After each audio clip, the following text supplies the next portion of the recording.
ಚತುರ್ಮುಖ ಜೈನ ಬಸದಿ ಅಥವಾ ಕೆರೆ ಬಸದಿ ಇದಿರುವುದು ನಮ್ಮ ಕರ್ನಾಟಕದ ಉಡುಪಿ ಜಿಲ್ಲೆಯ ವರಂಗ ಎಂಬ ಹಳ್ಳಿಯಲ್ಲಿ.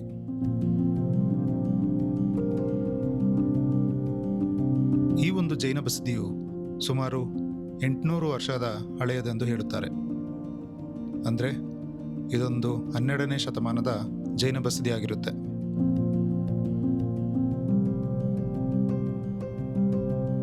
ಈ ಒಂದು ಬಸದಿಯ ವಿಶೇಷತೆ ಏನು ಅಂದರೆ, ಸುತ್ತಲೂ ಹಚ್ಚ ಹಸಿರಿನಿಂದ ಕೂಡಿದ್ದು ಬಸದಿಯು ನಿಂತಿರುವುದು ಸಹ ಒಂದು ಕೆರೆಯ ಮಧ್ಯದಲ್ಲಿ.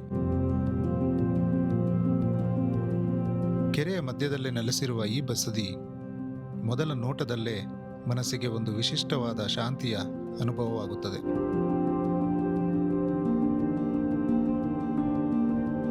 ಒಂದು ಚಿಕ್ಕ ದೋಣಿಯ ಸಹಾಯದಿಂದ ಈ ಒಂದು ಜಾಗಕ್ಕೆ ನೀವು ತಲುಪಬಹುದು. ಆ ದೋಣಿ ನಿಧಾನವಾಗಿ ನೀರನ್ನು ಸೀಳುತ್ತಾ ಸಾಗುವ ಕ್ಷಣಗಳು, ಸುತ್ತಲೂ ಹಸಿರು ಮರಗಳು, ನೀರಿನ ಮೇಲೆ ಬೀಳುವ ಬೆಳಕಿನ ಪ್ರತಿಬಿಂಬ ಹಾಗೂ ಪಕ್ಷಿಗಳ ಕಲರವ, ಇವೆಲ್ಲ ಸೇರಿ ಸಮಯವೇ ನಿಂತಂತಿರುವ ಅನುಭವವನ್ನು ನೀಡುತ್ತದೆ.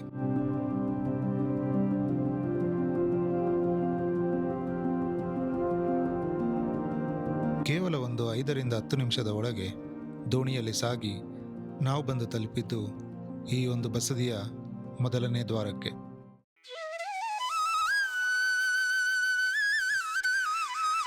ಸರಳವಾದ ವಾಸ್ತುಶಿಲ್ಪ, ಕಲ್ಲಿನ ಕೆತ್ತನೆಗಳು ಮತ್ತು ಸುತ್ತಲಿನ ನಿಶಬ್ದ ವಾತಾವರಣವು ಇಲ್ಲಿನ ಆಧ್ಯಾತ್ಮಿಕತೆಯನ್ನು ಇನ್ನಷ್ಟು ಗಾಢವಾಗಿಸುತ್ತದೆ. ಈ ಬಸದಿಯನ್ನು ಭಗವಾನ್ ಪಾರ್ಶ್ವನಾಥರಿಗೆ ಸಮರ್ಪಿಸಲಾಗಿದೆ. ಇದು ಕೇವಲ ಒಂದು ಪ್ರವಾಸಿ ತಾಣವಲ್ಲ, ಮನಸ್ಸಿಗೆ ನೆಮ್ಮದಿ ನೀಡುವ, ಪ್ರಕೃತಿ ಮತ್ತು ಇತಿಹಾಸ ಒಂದಾಗಿ ಬೆರೆತಿರುವ ಒಂದು ಅಪರೂಪದ ಅನುಭವ. ನಾವಿಲ್ಲಿ ಬಂದಾಗ ಬಸದಿ ಒಳಗಡೆ ವಿಡಿಯೋ ಶೂಟ್ ಮಾಡೋಕ್ಕಂತೂ ಬಿಡಲಿಲ್ಲ. ಸೊ ಅದಕ್ಕೋಸ್ಕರ ನಾನು ಬರೀ ಹೊರಗಡೆಯಿಂದ ವಿಡಿಯೋ ಶೂಟ್ ಮಾಡಿ ನಿಮಗೆ ತೋರಿಸ್ತಾ ಇದ್ದೀನಿ. ಈ ಒಂದು ಬಸದಿ ಹೆಸರು ಹೇಳಿದಾಗೆ ಚತುರ್ಮುಖ ಅಂತ, 4 ಕಡೆಯಿಂದನೂ ಇದಕ್ಕೆ ಬಾಗಿಲಿದೆ. ಅಂದರೆ ನೀವು ಇಲ್ಲಿ ಯಾವುದೇ ದ್ವಾರದಿಂದ ಹೋದರೂ ಕೂಡ ನಿಮಗೆ ತೀರ್ಥಂಕರರ ದರ್ಶನವಾಗುತ್ತದೆ.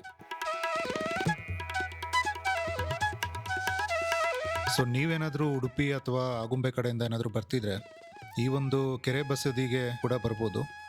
ಸೊ ಇದಿರೋದು ವರಂಗ ಅನ್ನೋ ಹಳ್ಳಿಯಲ್ಲಿ. ಸೊ ಈ ಲೊಕೇಶನ್ದು ಲಿಂಕ್ನ ನಾನು ಡಿಸ್ಕ್ರಿಪ್ಷನ್ಲಿ ಹಾಕಿರ್ತೀನಿ, ಅದನ್ನ ನೀವು ರೆಫರ್ ಮಾಡ್ಬೋದು. ಅದ್ರ ಜೊತೆಗೆ ಇಲ್ಲಿ ಎಂಟ್ರಿ ಟಿಕೆಟ್ ಬಂದು 20 ರೂಪಾಯಿ ಇರುತ್ತೆ. ನನಗನ್ಸುತ್ತೆ ಅದು ಬೋಟ್ದು ಚಾರ್ಜ್ ತೊಗೊಳ್ತಾರೆ ಅಂತ.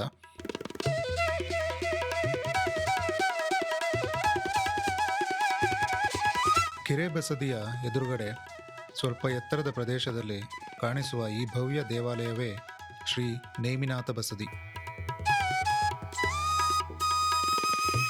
ಸುಮಾರು 1000 ವರ್ಷಗಳಷ್ಟು ಹಳೆಯದಾದ ಈ ಜೈನ ದೇವಾಲಯವು ವರಂಗದ ಅತ್ಯಂತ ಪ್ರಾಚೀನ ಧಾರ್ಮಿಕ ಸ್ಮಾರಕಗಳಲ್ಲಿ ಒಂದಾಗಿದೆ.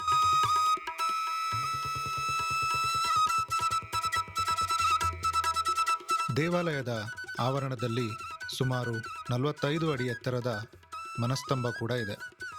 ಹಾಗೂ ದೇವಾಲಯದ ಸುತ್ತಲೂ ಎತ್ತರದ ಕಲ್ಲಿನ ಗೋಡೆಗಳಿದ್ದು, ಒಳಗೆ ಪ್ರವೇಶಿಸಿದ ತಕ್ಷಣವೇ ಶಾಂತಿ ಮತ್ತು ಆಧ್ಯಾತ್ಮಿಕ ವಾತಾವರಣ ಮನಸ್ಸಿಗೆ ವಿಶೇಷ ಅನುಭವವನ್ನು ನೀಡುತ್ತದೆ.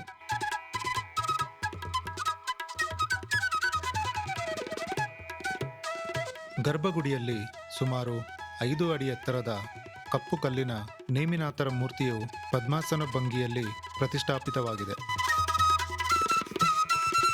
ಇತಿಹಾಸದ ಪ್ರಕಾರ ವಿಜಯನಗರ ಸಾಮ್ರಾಜ್ಯದ ದ್ವಿತೀಯ ದೇವರಾಯ ಈ ಕ್ಷೇತ್ರಕ್ಕೆ ಭೇಟಿ ನೀಡಿ ದೇವಾಲಯದ ನಿರ್ವಹಣೆಗೆ ಭೂಮಿಯನ್ನು ದಾನವಾಗಿ ನೀಡಿದ್ದರು ಎಂಬ ಶಾಸನಗಳು ಇಲ್ಲಿ ದೊರೆತಿವೆ.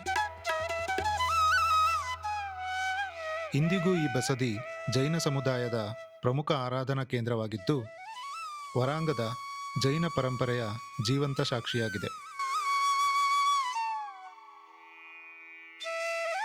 ಕೆರೆ ಬಸದಿಯ ಅದ್ಭುತ ಸೌಂದರ್ಯವನ್ನು ನೋಡಿದ ನಂತರ ಈ ನೇಮಿನಾಥ ಬಸದಿಗೂ ಭೇಟಿ ನೀಡಿದರೆ ವರಂಗದ ಇತಿಹಾಸ, ಸಂಸ್ಕೃತಿ ಮತ್ತು ಆಧ್ಯಾತ್ಮಿಕ ಪರಂಪರೆಯ ಸಂಪೂರ್ಣ ಅನುಭವ ದೊರೆಯುತ್ತದೆ.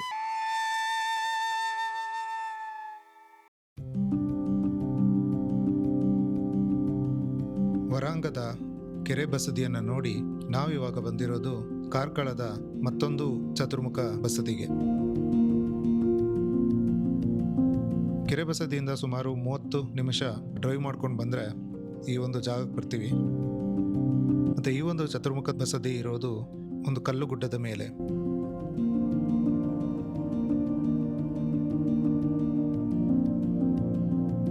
ಕ್ರಿಸ್ತ ಶಕ 1586 ಸುಮಾರಿಗೆ ಈ ಒಂದು ಬಸದಿಯನ್ನು ನಿರ್ಮಿಸಲಾಗಿದೆ. ಈ ದೇವಾಲಯದ ವಿಶೇಷತೆಯೇ 4 ದಿಕ್ಕುಗಳಲ್ಲೂ ಒಂದೇ ರೀತಿಯ ಪ್ರವೇಶ ದ್ವಾರಗಳಿರುವುದು. ಉತ್ತರ, ದಕ್ಷಿಣ, ಪೂರ್ವ ಮತ್ತು ಪಶ್ಚಿಮ 4 ದಿಕ್ಕಿನಿಂದ ಒಳಗೆ ಪ್ರವೇಶಿಸಿ ಗರ್ಭಗುಡಿಗೆ ತಲುಪಬಹುದು.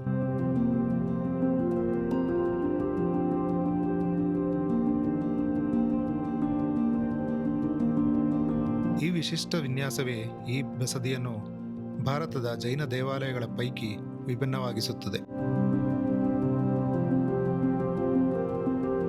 ಸಂಪೂರ್ಣವಾಗಿ ಕಪ್ಪು ಗ್ರಾನೈಟ್ ಕಲ್ಲಿನಿಂದ ನಿರ್ಮಿಸಲಾದ ಈ ದೇವಾಲಯವು ತನ್ನ ಸರಳತೆ, ಸಮತೋಲನ ಮತ್ತು ಭವ್ಯತೆಯಿಂದ ಎಲ್ಲರನ್ನೂ ಆಕರ್ಷಿಸುತ್ತದೆ.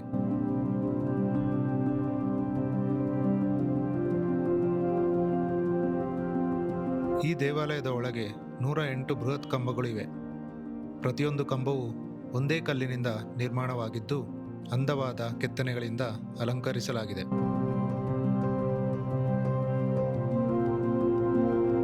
ಈ ಕಂಬಗಳು ದೇವಾಲಯದ ಒಳಾಂಗಣಕ್ಕೆ ಭವ್ಯತೆಯನ್ನು ನೀಡುವುದರ ಜೊತೆಗೆ ಜೈನ ಶಿಲ್ಪಕಲೆಯ ಉನ್ನತ ಮಟ್ಟವನ್ನು ಪ್ರತಿಬಿಂಬಿಸುತ್ತವೆ. ಗರ್ಭಗುಡಿಯಲ್ಲಿ ಜೈನ ತೀರ್ಥಂಕರರಾದ ಅರನಾಥ, ಮಲ್ಲಿನಾಥ ಮತ್ತು ಮುನಿಸೃತನಾಥರ ಪ್ರತಿಮೆಗಳು ಪ್ರತಿಷ್ಠಾಪವಾಗಿದೆ.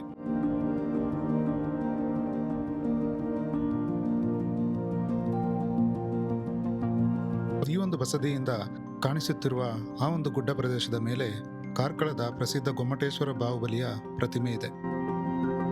ಸೊ ನಾವಿವಾಗ ಅಲ್ಲಿಗೆ ಹೋಗ್ತಾ ಇದ್ದೀವಿ. ಸೊ ಇಲ್ಲಿಂದ ಒಂದು 2 ಕಿಲೋಮೀಟರ್ ಆಗ್ಬೋದು. ಕಾರಲ್ಲಿ ಹೋದರೆ ಒಂದು ರೌಂಡ್ ಸುತ್ತಾಡ್ಕೊಂಡು ಹೋಗ್ಬೇಕಾಗತ್ತೆ. ಮತ್ತು ಇನ್ನೊಂದು ಏನು ಹೇಳಬೇಕು ಅಂದರೆ, ಇಲ್ಲಿ ಯಾವುದೇ ಬಸದಿಗೆ ಹೋದ್ರೂ 1.5-2 ಗಂಟೆ ಅಷ್ಟರಲ್ಲೆಲ್ಲ ಕ್ಲೋಸ್ ಮಾಡಿಬಿಡ್ತಾರೆ ಬಸದಿನ. ಸೊ ಮಧ್ಯಾಹ್ನ ಮೇಲೆ ಈ ಒಂದು ಬಸದಿಗೆ ಬರೋಕ್ಕೆ ಹೋಗ್ಬೇಡಿ. ಏನಾದರೂ ನೀವು ಪ್ಲ್ಯಾನ್ ಮಾಡಿದ್ರೆ ಬೆಳಿಗ್ಗೆನೆ ಪ್ಲ್ಯಾನ್ ಮಾಡ್ಕೊಂಡು ಬರ್ಬೋದು.